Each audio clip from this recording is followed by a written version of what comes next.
Hey guys, Vladimir here with Desktop Mix. Now, I couldn't let Christmas go by without doing my yearly ornament design. And this year, well, it's a special kind of year that we won't be able to easily wipe away from our memories. So it deserves its own special ornament. So I present to you the 2020 commemorative toilet paper ornament.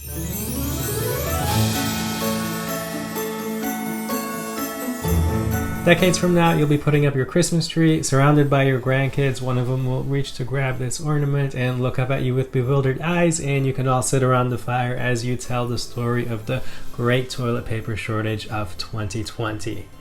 Now, I've seen this design sold throughout the internets, but why buy when you can make your own? I'll jump into my Fusion 360 design in a minute, but first, let's go over my approach. I started with a roll of toilet paper. First time I've ever uttered that sentence in a YouTube video. I took some measurements, overkill with the calipers, and then scaled everything down to ornament size. I decided to design this in two parts, the white paper roll and the brown cardboard inner tube. Now I had to play around with the diameters here to get the right amount of fit. I wanted a nice friction fit that didn't easily slide out, but that didn't require a hammer to get it in. Within a few test prints, I hit the sweet spot with a 0.1 millimeter clearance. I printed the roll on my Prusa i3 Mark II and the inner tube on my MakerBot Replicator 2. In both printers, I used PLA. Here's a tip. On the part of the print that was touching the build plate, you'll want to come in with a deburring tool to remove that extra bit of filament that gets squished down into the build plate before trying to fit the two parts together. And now simply attach the ribbon and package them up for friends and family. Alright, let's jump into Fusion 360 and I'll show you how to design the model. I'll go fairly quick through this tutorial, but if you're looking to get started with Fusion 360, make sure to check out my free Quick Start mini-series, which I've linked below. It'll be your fastest and most efficient option to get up and running with Fusion 360. Let's begin by creating a sketch here on the XY plane, and we're going to start with that inner cardboard tube, and that's going to be 17 millimeters in diameter. So we'll hit C for our center diameter circle, snap it to the origin, and we'll type 17 here. And then we'll do the same thing, C again for our circle, and we're going to go with a 45 millimeter diameter for our bigger circle there. Finish sketch here, E for extrude, select our profile here, and then we'll drag this up, and I'm gonna go 44 millimeters. So we'll just type that in, hit enter, and there we have it. Looks like a toilet paper roll already. All right, that was straightforward. Now we're gonna have to create the part where the paper kind of flares out. So to do that, I'm gonna create a sketch on the XY plane. You can select it here. Sometimes I untoggle it to make it more visible. Another trick here is you can left click and hold, and you have the option of either a face or the XY plane. I want that XY plane, so I'll select that. And I'm gonna hit P for project, and I'm gonna just project this outer edge here. Click OK. And I can get rid of the body there. And what I want is, or not get rid of it, but untoggle the visibility. So I'm going to grab a spline tool next, and we'll go to create, down to spline, fit point spline. And this is the really important part to make it look believable. So I'm going to put my first spline point here right on the perimeter. And then I'm just going to kind of click two more over here and click that check mark. Now, you want this to look real, so it needs to be, you want to create a tangency between the spline curve and the circle. I saw some designs where it was just kind of like this and didn't look real at all. So what I'm going to do here is grab my tangent constraint, select my spline line, and then select my circle. And there we have it. It looks pretty good already without even doing any tweaks. But you can go ahead and tweak these points here to give it the look that you want. Maybe something like this. All right, that looks good. I'm going to finish that sketch, bring that body back into view, and next I want to extrude this line. However, we can't extrude a line in the solid workspace. We have to go into our surface workspace, and I'm going to go to create extrude, select the line there. I'm going to go straight up. Actually, I'm going to go distance, or not distance. I want extent. Yeah, I'm going to go extent to object, select the top of my object. And there we go. Now this is just a flat piece of surface. It has no thickness, but there's a way to solve that because there's an option here under the create menu called thicken. We're going to select that and then select our surface there, and you can see it now has thickness, and we can go either direction. So just be careful there. If it goes this way, that doesn't look believable at all. So we want to go towards the toilet paper roll, 2 millimeters. I'm going to change this to a join from new body, click OK, and there we have it. So that by itself is looking pretty good. But next we want to add our 2020 text here. So let's go back to our solid environment. We're going to, actually let's grab an offset plane here. Click on offset plane and I'm going to grab this ZY plane. No, not that plane there. Let's do that again.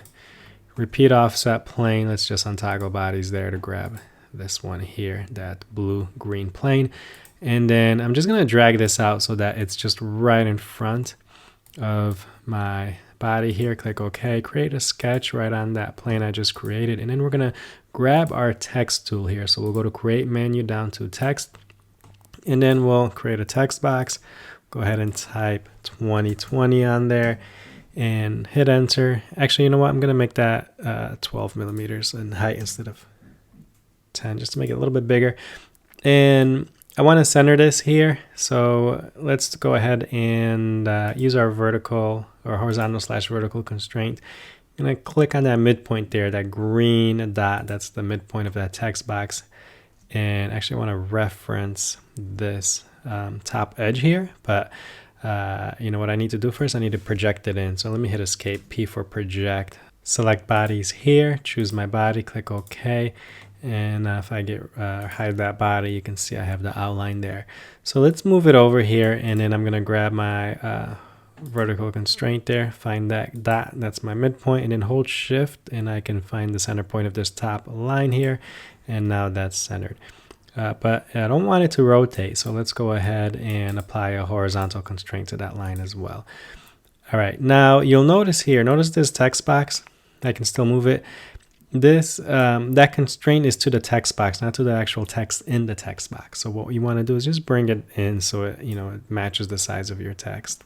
And then there we go. So now that midpoint constraint actually references the text there. And let's bring that body into view, and then I'm just going to bring this down a bit. And right here looks pretty good. Click Finish Sketch. And I want to do an engrave of this, the numbers here into this surface. This would be a great opportunity to use the Emboss tool. However, currently the Emboss tool does not work with bodies created from the spline curve or the spline tool. It would work for the circle here if I wanted to, for example, emboss it on this back surface. But in this case, we're going to have to use the old-fashioned extrude tool. So I'm going to go to Create down to Extrude, select my text there. And be careful there because you have this box and it can be easy to select that instead. You'll see the whole thing highlight blue. So let's not do that. Let's select just the text. And we're going to change our start here to from object. And then our object is going to be the surface here. And our distance here, we'll go ahead and make that a -1. Click OK. And when you're using the extrude tool, you know, you can get away with stuff like this where there's not that much of a dramatic change in shape. But if I started to bring this down here, that sketch, it would start distorting. I'll show you that really quick. I'm just going to bring that visibility of that text there. And if I just drag this down, if I go too far down, it won't work. But if I go just enough where, let's see, you can start to see that text be starting to get distorted there. So you can clearly see here that, you know, that's no good right there. But if I bring it up, you know, where it's right there, where I'm not getting that, you know, drastic change here, then it looks fine. So we're going to go with that. So next we'll create the perforations up here for, you know, so you can tear the paper. And so we'll go back to that sketch we prior did where we, you know, did the 2020. So edit sketch right on that timeline. And I'm simply going to create a rectangle here. I'm going to make this 3 millimeters by 0.5 here. And I'm just going to bring it into place here. Maybe I'll give it a dimension from this left edge to, let's say, 1 millimeter. Finish that sketch. And for this, we can actually use the emboss tool because we can extrude it onto the cylindrical part and not the spline curve there. So we can go to Create down to Emboss, and we select that profile, and then my face is going to be the surface here. And I get these arrows here, and I can just drag that. If I zoom in, you can see that a little bit better, where I can drag that face. So let's go to a front view. And I'm just going to eyeball this as well here. You can see I can move this up or down. Let me just go like, I think right here looks actually pretty good. Click OK. And let's untoggle that sketch. And you can see here, you know, that extrusion is normal to this surface here. So it looks fine. It doesn't look distorted. That's the nice thing about the emboss feature. All right, let's do a rectangular pattern here. So we'll go to create, down to pattern, rectangular pattern. I'm going to select features here for my type. I'm going to go down and select my emboss here. And for the direction, let's just pick any line that goes in the direction that I want. So we'll choose this line here. And let's go ahead and take this arrow. I'm just going to do this the quick and dirty way. I'm just going to drag it all the way to the edge here and then back up by 1 millimeter. So it's up 40. I'm going to back up to 39. And then I'm just going to increase the number here until I'm happy with the count. So we'll go with like 10. Click OK. And I've got that pattern there. All right, we are perforated, and now we need to make a circular pattern of that perforation. So we'll go down back to pattern, circular pattern. We'll select features again as our pattern type. We're going to choose the pattern here in our timeline, but notice it selects all the ones that were patterned, not the original one. So we're going to have to also select the emboss feature, which was the original one. And for axes here, we can select any one of these circles. And we're going to go with 3. You can kind of see the preview there. Click OK. And if I rotate this, we have our perforations. Okay, one last thing to do. We're gonna, since this is an ornament, let's do a little snowflake over here. So we'll create a sketch on the construction plane we did there. That's this one in the front. And we'll rotate this. And let me create the circle up here and then I'll move it into place, or the snowflake, and then I'll move it into place. See, for a circle, I'm gonna go with a 12 millimeter diameter circle here. Now here's something you can do. I don't use the fixed constraint too much, but I will use it sometimes in places like this where I just want to temporarily constrain something. So I want to constrain this circle for now because I want that to stay still while I draw the rest of it. So I'll click on constraint or a fixed constraint there. And then let's go ahead and just section this off into a quarter. Now I want to draw a line straight down that references this midpoint here. Notice if I hover over it and I get this dotted line as I go up, it tells me right where that is. So now I'll click to create that and then create just a quarter here of that slice of that circle. Okay, let's turn that into a construction line. So we'll hit X, actually select it and hit X. We'll do the same thing with the bottom here. All right, now we have our construction line there. I'm going to make just a rough, pretty basic snowflake design here. I'm just going to kind of come down. Whoops, we are still in construction mode, construction line mode. So I'm going to hit X to toggle that back. All right, you see here what's happening, the construction option here. Every time I hit X, it toggles on and off. So when it's highlighted blue, it's on. X again, and it's off. So it's not like you just grab it when you need it. You actually toggle it on or off. And if you keep it on and you grab your line tool, it'll keep giving you construction line. So make sure it's off. All right, we'll do something like this, and then we'll do something like this. All right, now let's fix this up. So we're gonna make these two lines here parallel. So I'll grab my parallel constraint, click there. And this line here, I want it to be collinear with this top line up here. So we'll grab our collinear constraint and make those collinear. As you can see, taking advantage of these constraints makes you a much more effective and efficient designer. I can teach you how to master these constraints through my 3D Printing Design Academy course or through my Master Sketching course, which both can be found on my website at desktopmix.com. Let's make an angle over here of 45 degrees. And we're going to go ahead and give this a distance of, let's go with 0.5 millimeters. And then from that center, and then this distance here, you know what we'll do? We're going to take this distance. So I'm going to click on it and I'm going to say whatever that is, we're going to multiply it by 2. So times 2. And there we go. So right now it shows that it's going to be 1. Okay, why is this still blue? So I need to constrain one more thing. Oh yeah, we need a distance right here. Let's make that 2 millimeters. Okay, we are fully constrained. So let's create a mirror of this to the other side. So I'll go to create, down to mirror. 1, 2, 3, and 4. Our mirror line is going to be right in the center line. Click OK. There we go. And now we can create a circular pattern of that. So down to circular pattern. I'm going to just double click to select these chains here. It should give us a total of 8 objects. Our center point can either go with the center point here, or we can select the circle, the perimeter there. I'm going to go with 5 of these. Click OK. And there we have it. Looks like a snowflake to me. So now I'm actually going to unfix this. And let's highlight this. Right click down to move copy.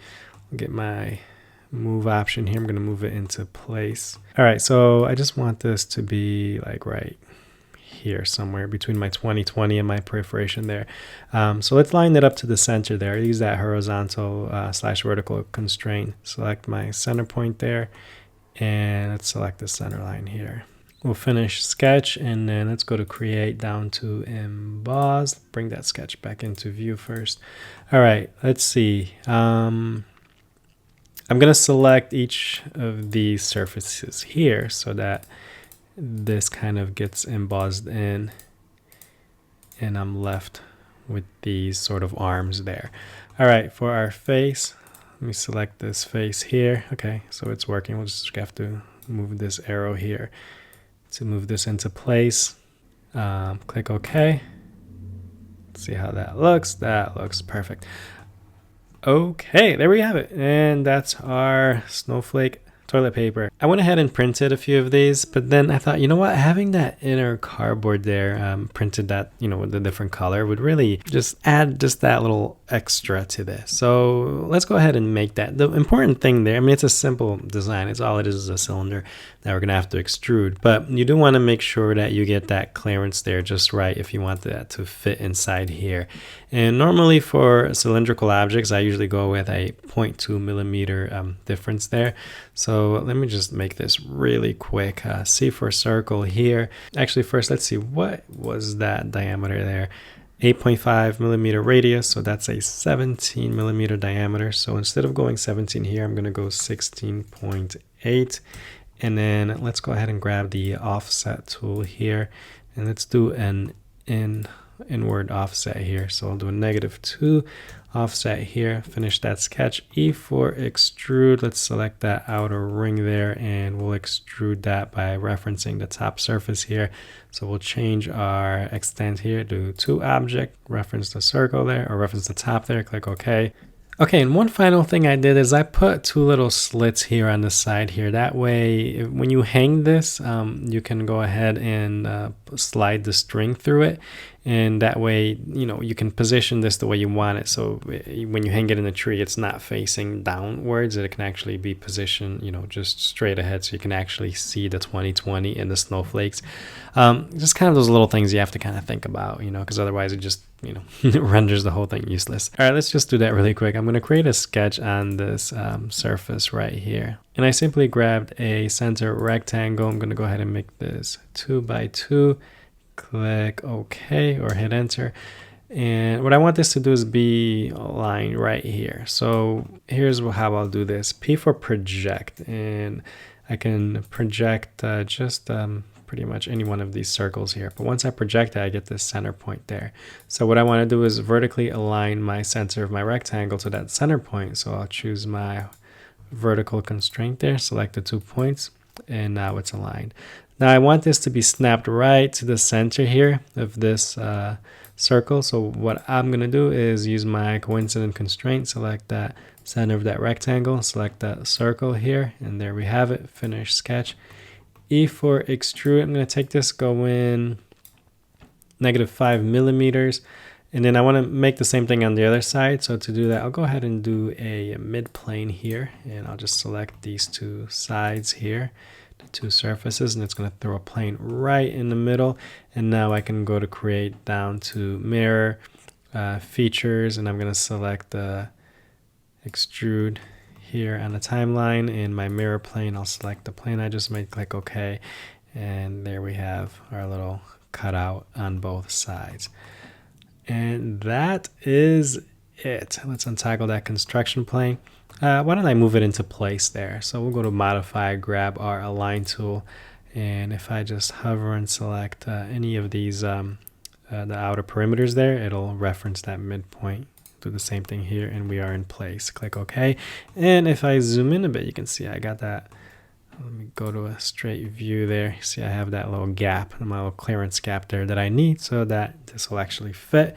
And at 0.2 millimeters, it'll give me a nice friction fit where I can still be able to slide it in or out, but it's not going to move. It's actually going to require a little bit of force for me to push that through.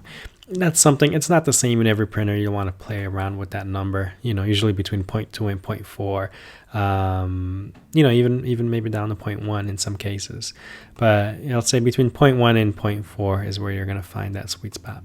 All right, so that's pretty much it. And you see my little slit here. I can rotate that afterwards, but because it's facing the top here, I can slide a string right through the middle there, and I can position this to face however way I want. So that is it. That is our toilet paper ornament that will hang on my Christmas tree from now till forever to remember the toilet paper shortage of 2020. All right, I hope you enjoyed this video. If you did, leave it a like and subscribe for more content like this.